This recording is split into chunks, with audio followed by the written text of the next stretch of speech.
우리 인간에게는 가치관이 얼마나 중요한지 모릅니다. 가치관을 어떻게 두고 사냐에 따라서 인간의 삶의 방향, 미래, 모든 일생이 좌우됩니다. 우리가 무엇을 바라보고 사는지 그런 게 그 사람의 미래를 결정한다고 그러죠. 그러니까 누군가를 파악하려고 할 때는요, 그 사람이 어떠한 철학을 가지고 있는지를 먼저 살펴보는 것, 먼저 아는 것이 굉장히 중요합니다.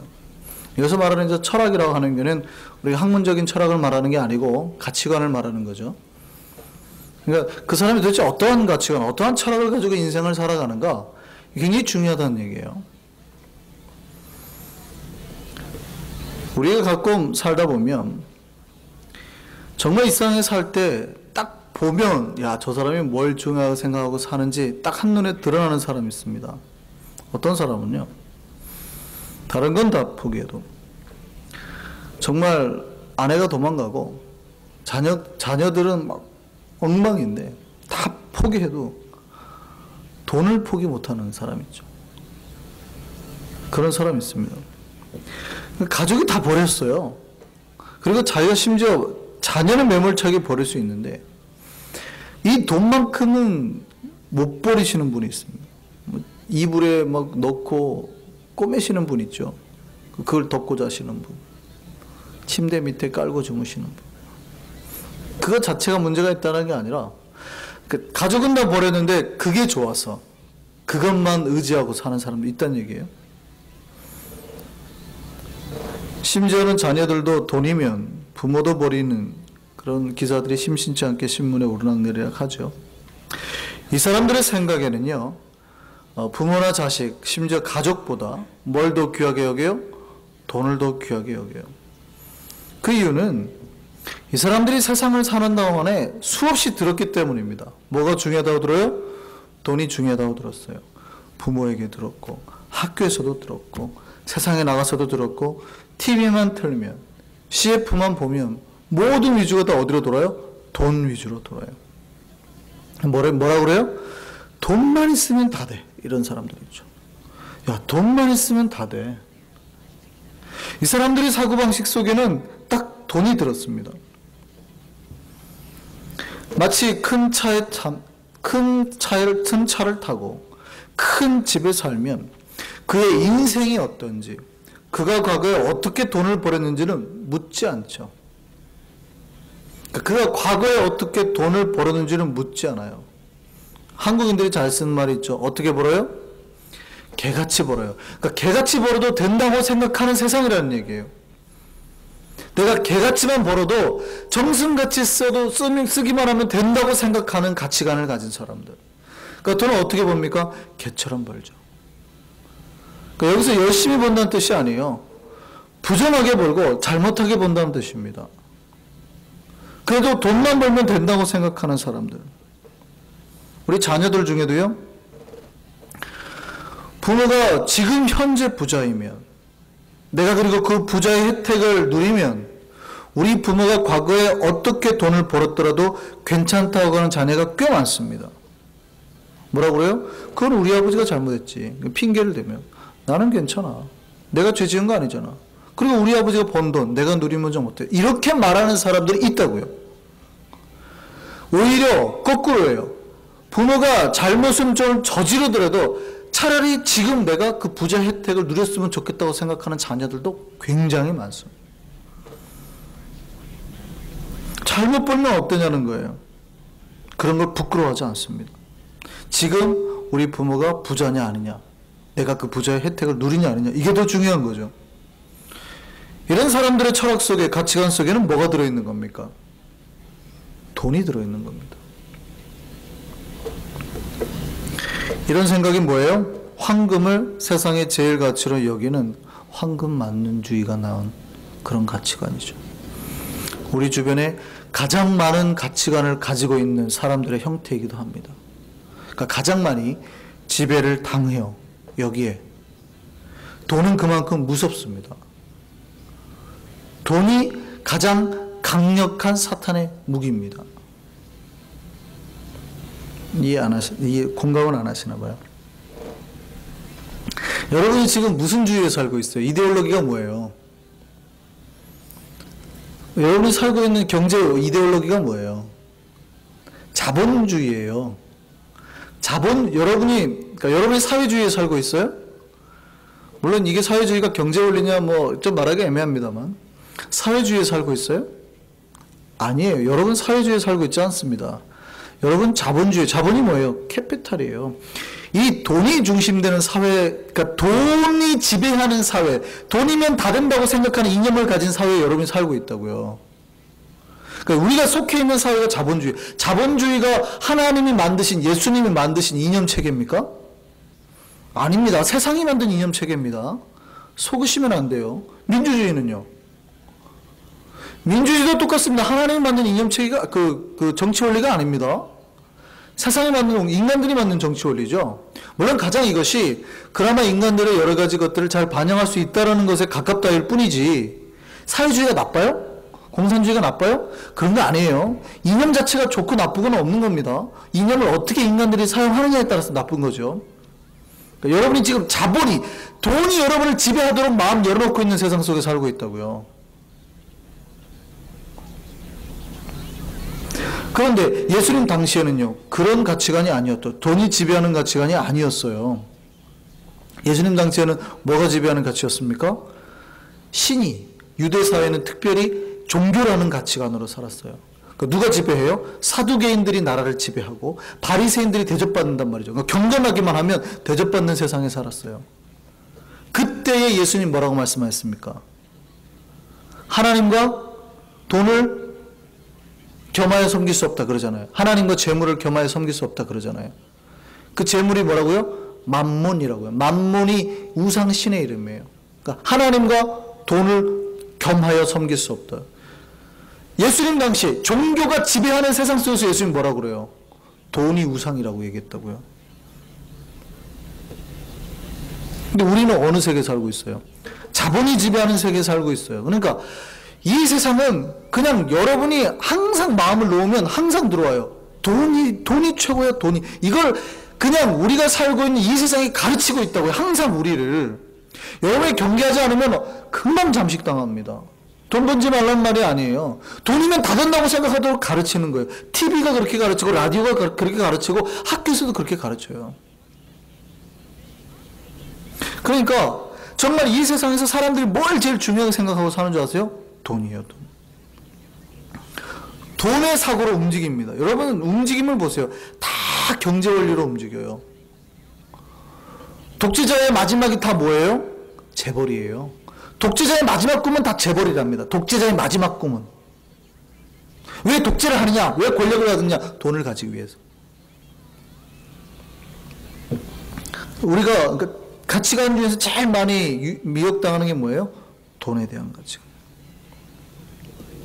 그 다음에 두 번째입니다. 명예를 우선시하는 사람이 있어요. 물론 이거는 그나마 좀 고상해 보이기도 합니다. 지금보다는 어느 시대예요? 조선시대나 종교나 철학이 지배하는 사회죠. 유교, 어떤 사상이 지배하는 사회가 훨씬 이런 경우가 많습니다. 그러니까 조선시대 사람들은 선비들, 아니면 특히 일본 사무라이들이 그러죠. 만약에 일본 사무라이가 자신의 장수를 위해서 전쟁에 나갔는데 이 전쟁에서 패전한 장수들이 어떻게 해요? 목을 내어 바치죠. 스스로 할복해서 죽잖아요. 그 이유가 뭡니까? 명예 때문에. 명예 때문에 죽는 거예요. 우리나라 선비들도 그랬죠. 자기들이 부정하게 돈을 벌지 않기 위해서 일부러 가난한 삶을 선택했습니다. 그래서 그들이 썼던 말이 뭐예요? 청빈. 아주 맑은 가난이라는 뜻입니다. 청빈. 그러니까 선비들은 스스로 아주 맑게 가난해짐으로써 뭘 누려요? 굉장한 프라이드를 느끼는 거예요. 굉장한 자기의 그 자존감을 높이는 겁니다. 이게 훨씬 더 자기의 만족감을 준다는 뜻이에요. 돈보다. 돈이 많은 것보다 뭐가 높아지는 게요? 명예로워지는 게. 그게 스스로 가난을 선택한다는 뜻이에요. 그러니까 명예가 중요한 사람들이죠. 그들은 자기의 이름을 지키기 위해서는요, 돈도 중요하지 않았습니다. 돈을 막 쓸 수 있어요. 이름을 지키기 위해서는. 또 심지어 자기의 목숨도 생명도 바칠 수 있었다고요. 근데 이 명예에도 어두운 그늘이 있습니다.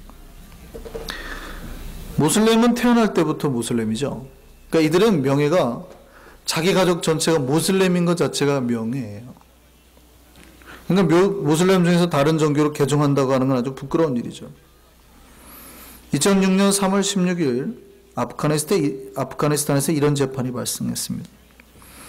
아프간 카불 법정에서요, 압둘 라흐만이라는 사람이 배교 혐의를 받았습니다. 그러니까 기독교로 개종을 한 거예요. 근데 그 사람이 사형 선고를 기다리고 있습니다. 그러니까 배교한 것만으로도 사형 선고가 난 거예요. 근데 그를 고발한 사람이 누군지 아세요? 가족이에요.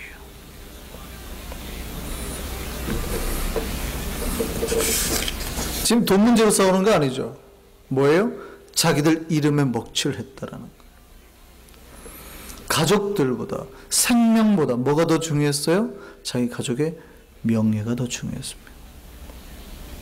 이런 일들이 우리 조선시대에 비일비재했습니다. 여기에 제 말에 동의하실지 안 하실지 잘 모르겠는데, 조선시대 때 그 연례문이라는 게 있었어요. 이게 좋은 걸 수도 있습니다만, 연례문이 뭐냐면, 한 여인이 남편을 잃거나 누군가를 잃었을 때, 죽을 때까지 재혼하지 않고 살면 연례문을 주는 거예요. 물론 어떻게 보면 참 잘했다고 볼 수 있지만 잔혹한 거 아닙니까? 본인이 자의로 했다 그러면 그나마 인정하지만, 사회적 조직에서 그렇게 만들어 압박을 하고 강요를 한다 그러면, 이러한 우스운 비가요, 동네에 여러 개 서 있었어요. 크게 만들게 되고, 자기들 가족들의 명예를 지키기 위해서 어떻게 해요? 한 여자의 일생을 자기들 선하게 두고 가둬둔 자 말이죠. 혹시라도 사대부집 처녀가 결혼 전 임신을 하면 어떻게 합니까? 가족의 명예를 더럽혔다고 자기 딸을 서슴지 않고 죽였잖아요. 이들에게는 뭐가 우선시 되는 거예요? 가족의 생명이나 그들의 미래나 행복보다 뭐가 더 중요해요? 명예. 이들의 가치관은 뭘로 사는 사람들입니까? 명예라는 가치. 자기들의 이름을 존중히, 자기 이름이 먹칠되는 거, 더럽혀지는 게 싫은 거예요. 아시겠어요? 우리가 어떠한 가치관을 가지고 사는가, 우리가 어떠한 생각과 우리 이념을 가지고 사는가에 따라서 우리의 행동과 우리의 미래가 어떻게 달라지는지 아시겠습니까? 예, 우린 그래서 이런 가치관, 철학이 굉장히 중요하다고요. 크리스찬들에게 특별히 이러한 철학, 가치관이 중요합니다. 놀라운 거는요, 많은 크리스찬들이 TV에서 전해주는 그 가치관을 거르지 않고, 이 필터를 대지 않고 그냥 흡수하고 있다는 거예요. 크리스찬 중에서도 많은 사람들이 그냥 황금 만능주의 사고 속에 살고 있어요. 돈이면 다 되는 것처럼, 경제적으로 어려워지면 그러니까 주일도 빼고 그냥 막 일을 하는 거예요. 다 포기하고 우선 내가 경제적으로 대하지 않으면 예배하지 않겠습니까? 이런 사고를 가지고 있다고요. 굉장히 많이 그렇습니다. 그러니까 사탄이 그냥 돈으로 속삭이는 거를 그대로 받아들여요. 많이. 고3 되면 자녀 못 나오게 해요. 교회를. 교회에서 나오면 이상한 집사님들이 이상한 말을 해요. 너 학교 안 가? 한국에서 그래요. 한국에서. 그들은 예수의 가치관을 따라 사는 것이 아니라 세상의 가치관을 따라 살아요. 어디에서요? 교회에서. 그리고 굉장히 당당해요. 그 교회에서 중직들이 되고, 그런 사람들이 다 교회 부장이, 교육부 부장이 되어 있고, 교회 장로가 되어서 교회 정책에 참여하고, 그래, 어떻게 되겠습니까? 교회 정책이 그렇게 가는 거예요. 교육부가 그렇게 가는 거예요. 교육부 자체에서 나오지 마라, 고3은. 이런 회의들을 하고 있단 말이죠. 얼마나 썩어 빠진 가치관인지 아시겠습니까? 하나님의 가치관, 예수의 가치관은 없어요. 성경적인 가치관은 없어요. 많은 크리스찬들이 이런 돈의 명예의 가치관에 속고 있다고요. 뿐만입니까? 유교적 가치관에 빠져 있고요, 불교적 가치관에 빠져 있고요, 여러 가지 미신적 가치관에 빠져 있어요. 여전히 장세가 안 되면요, 권사님이 나와가지고 집 앞에 소금 뿌린다고. 연초만 되면 전 보러 다니는, 토종빅을 보러 다니는 집사님들이 있어요, 한국에. 미국에는 거의 전 보는 게 없으니까. 카드 좀 보실까요? 뭔 말입니까? 돈을 위해서는 웬만한 거짓말이 이해가 됩니다. 집사님들끼리 그냥 돈을 위해서는 이해가 된다고요. 이중장부도 별로 문제가 안 돼요.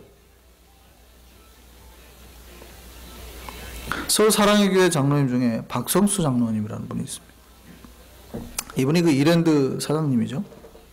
이 박성수 회장님이 광주일고와 서울대 건축학과를 나왔습니다. 근데 근무력증이라는 이제 희귀병에 걸렸어요. 그러니까 취직해야 되는데 그 취직할 시기가 넘어가지고 취직을 못한 거죠. 그래서 이분이 어쩔 수 없어가지고 그 이대 근처에 그 옷가게를 하나, 그 보세가게라 그러죠. 짝퉁 파는 옷가게를 하나 열었습니다. 근데 잉글랜드라는 보세 옷가게를 열면서 자, 이게 점차 오늘날에 이랜드가 되죠. 어느 날 이분이 훈련을 받다가 도대체 언제까지 내가 보세를 팔아야 되는 거야? 이게 안 맞는 거예요. 크리스찬의 그 철학과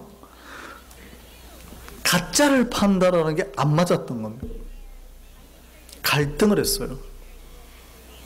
이번에 간증을 보면 이분이 그때 결단하고 이랜드라는 걸 냈는데요. 굉장히 어려웠답니다. 그때부터 매출이 어떻게 뛴 줄 아세요? 20억, 50억, 100억, 1000억 뛰기 시작했다. 몇 년 지나니까요? 2조 7조가 됐어요. 까르푸 인수했죠. 쌍용업체 인수하려고 또 그것도 냈죠. 서울 콘도, 웬만한 코어, 뉴코어, 백화점 다 인수한 거예요. M&A 요즘에 굉장히 잘 나가는 회사가 이랜드죠. 뿐만입니까? 여러분이 말하면 다 알만한 LA 다저스 인수하겠다고 냈죠. 아주 잘 나가는 회사가 된 겁니다. 이랬던 이랜드가요. 위기의 때가 있었습니다. IMF 때가. 어떤 부도는 1차, 2차를 통해서 부도가 결정이 납니다. 1차 부도 때 한번 빵 터지면 이제 부도가 난다고 말하면 빨리 그 사이에 메꾸면 괜찮아지는데 최종 부도가 2차 부도죠. 2차 부도가 딱 나면 이제 더 이상 진짜 부도가 난 거예요. 1차 부도가 터지고 은행에서 이제 알려졌어요. 근데 며칠만 지나면 진짜 이제 한 3일 남았어요. 회사 사원들이 돈을 들고 왔대요. 사장님 빨리 피하시라. 얼마를 챙길까요? 지금도 후회한대요. 그때 자기가 장로로서 이게 뭐하는 짓이야! 라고 했어야 되는데 그때 그 말을 못했대요. 잠깐만 기도해보자. 물론 우리가 보기엔 거룩한 말일지 모르지만 결단을 못 내린 거였어요. 기도해보자. 그리고 기도했는데 그 주에 이제 말씀을 받게 됩니다. 말씀을 받아요. 이제 오카르 목사님이 당시 이제 헬렌 켈러 설교를 하더래요. 눈이 막히고 귀가 막히고 입이 막힐 때 모든 문이 다 막힐 때 하늘 문이 열릴 줄 믿는다. 그 말씀에 딱 받고 주님 손을 붙들겠습니다. 그리고 딱 연락 왔는데요. 당시에 아무도 은행마저도 다 막아가지고 더 이상 돈을 빌릴 데가 없을 때 사모투자라는 데에서 외국계예요. 5억 불이라는 돈을 갑자기 빌려주더래요. 그러니까 차관이 갑자기 들어오니까 다시 돈이 들어오니까 그거 믿고 은행에서 다시 돈을 또 빌려주고 이래서 이제 회사가 살아나게 됐대요. 그때 방성수 회장이 그 사람들에게 질문했답니다. 그 사람들이 자기네 회사 말고는 다른 회사에 돈을 안 빌려주더래요. 그 우아해서 물었대요. 아니 지금 다른 데 빨리 돈 빌려주면 대부분 회사를 지금은 아주 싼 값이니까 인수할 수도 있고 아니면 지금 빌려주면 굉장히 많은 이득을 남을 텐데 왜 안 하냐고. 왜 우리에게만 빌려줬냐고. 그 사람들의 답변이 이랬답니다. 한국 기업에다가 돈을 빌려주려고 투자를 하려고 기업 회계장부를 봤더니 모두 다 이중장부를 쓰고 있더래요. 그 기업에는 크리스찬이 없었을까요? 모두 다 이중장부를 쓰고 있었대요. 신뢰가 떨어지니까 인수를 하려고 해도 돈을 빌려주지 않은 거예요. 근데 그때까지 이랜드는요, 장부가 하나였다. 그거 보고 빌려준 거예요. 그러니까 그때 박성수 회장이 그랬대요. 미안하다. 한국에는 그런 이중장부라는 말이 있다. 걔네도 그랬대요. 우리도 알긴 알아. 태국에 갔더니 장부 7개까지 쓰는 거 봤어. 그러더니. 기업하는 사람들이 말이죠. 그러니까 돈을 어떻게 벌어도 된다고 생각하는 거예요. 내가 정직하게 벌지 않아도 괜찮다고 생각하는 거예요. 누가요? 크리스천들이. 예수 그리스도는 거짓말 못해서 채찍에 맞으시고 십자가에 죽으셨는데 그거를 그대로 담고 산다고 하는 사람들이 세상에 나가서 쉽게 거짓말을 하고 당당하게 산단 말이죠. 그리고 부자가 되어서 교회에서 큰 위치까지 하면 어떻게 해요? 큰 소리 내고 산단 말이죠. 그런 사람들이 교회의 정책을 관여하고 그런 사람들이 교회의 교육부장이 되어서 미래를 좌지우지하니 이 교회의 미래가 아름답겠냐고요. 한국교회가 썩은 이유가 있어요. 한국교회 곳곳에서 부정과 비리가 터져나는 이유가 있다고요. 예수님 말씀에 들어갈 자리가 없는 겁니다. 박성수 회장이 이런 말을 했습니다. 정직하게 살면 평소에는 모두 손해를 본다. 본인도 아는 거예요. 정직하게 살면 손해본다는 거 아는 거예요. 이중장부 쓰고 하면 텍스 안 내도 되거든요. 근데 그렇게 이런 말을 합니다. 그 다음에 그러나 목숨이 달린 일에 봉착하게 되면 그 정직이 목숨을 살린다. 정직하게 살면 불편하고 힘들대요. 손해본다는 거 아는데요. 근데요, 내가 정말 목숨이 왔다 갔다 하는 판국에는 뭐가 살려요? 그 정직이 나를 살린다는 거예요. 물론 이들이 항상 옳거나 정직한 삶만 사는 건 아닐 겁니다. 이들의 삶에도 문제가 있을 수 있죠. 우리가 다 확인할 수는 없으니까. 그러나 최소한 크리스천들이 이렇게 더 나은 가치관과 생각을 자신의 삶 속에 일으키기 위해서는요, 몸부림쳐야 된다고요. 우리는 몸부림치는 사람들입니다. 우리가 완전해서 그런 말을 하거나 가르치는 사람들이 아니라 우리도 또한 몸부림치는 사람이라고요.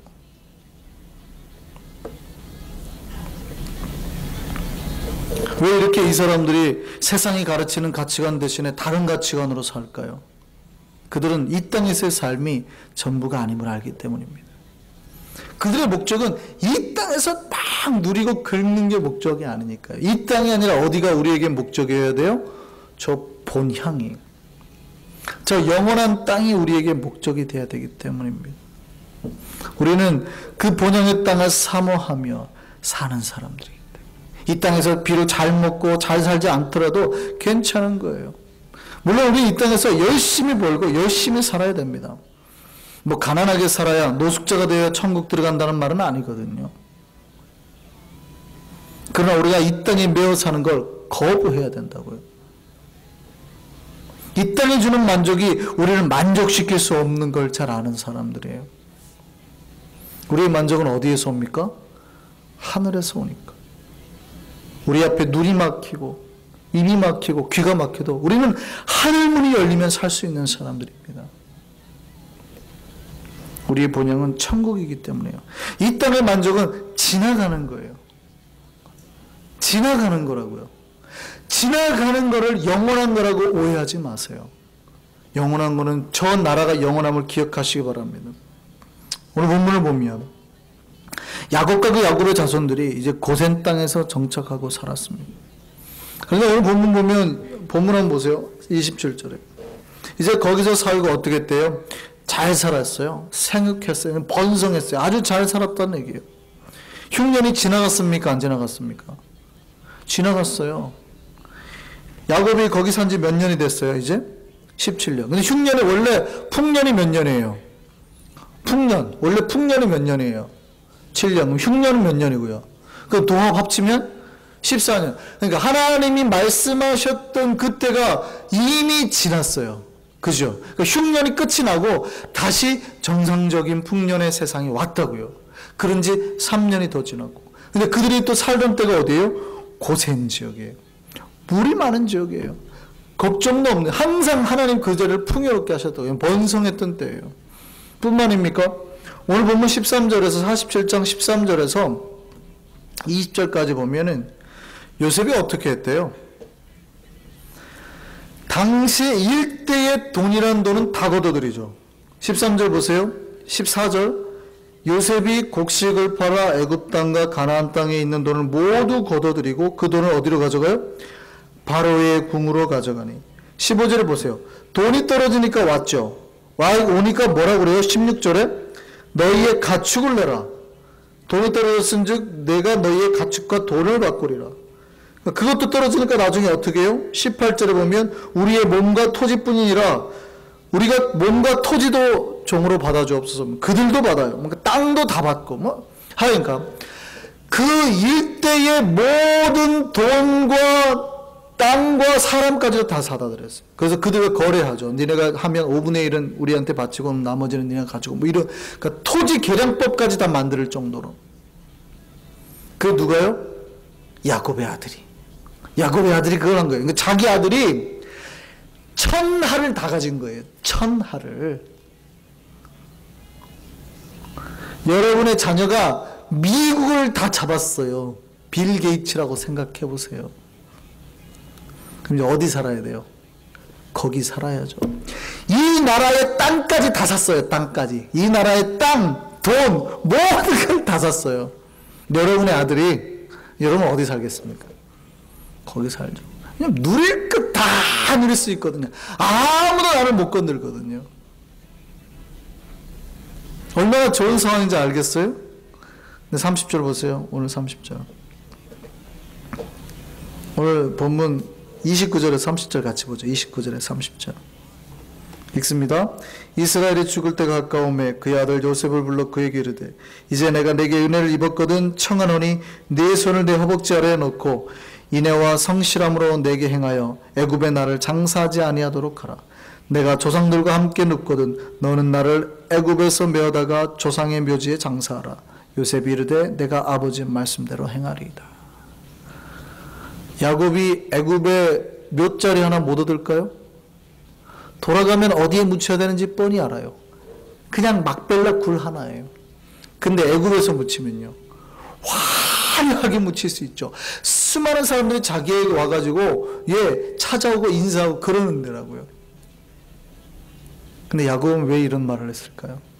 항상 무슨 생각을 하고 있어요? 자기가 돌아갈 것이 어딘 줄 알았어요. 내가 어디로 돌아가야 될 자인 줄 알았다고요. 그가 돌아가야 할 때는 하나님의 약속이 있는 땅임을 알았습니다.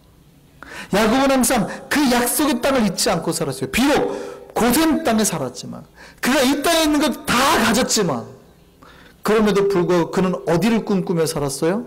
원래 하나님이 약속하셨던 그곳을 생각하면서 그것이 자기가 돌아가야 할 때라는 걸 항상 잊지 않고 살았어요. 거기에는 뭐가 있으니까요? 하나님의 언약이 있으니까. 이 생에서 우리 크리스천들이 우리의 모습을 지키며 우리의 삶을 지키며 살 수 있는 방법이 무엇입니까? 우리가 어디로 돌아가야 할 존재인지를 살피는 겁니다. 우리가 이 땅에서 아무리 많이 가졌다 하더라도요 영원히 살 존재가 아니라는 사실을 깨달으셔야 됩니다. 세상은 그렇게 말합니다. 니네가 이 땅을 가지면 돈을 가지면 영원히 살 수 있을 거. 항상 우리에게 유혹해요. 미혹해요. 착각하지 마세요. 하나님은 그렇게 말씀하지 않으셨습니다. 성경은 그렇게 말하지 않았다고요. 우리는 어디로 돌아갈 사람들이에요?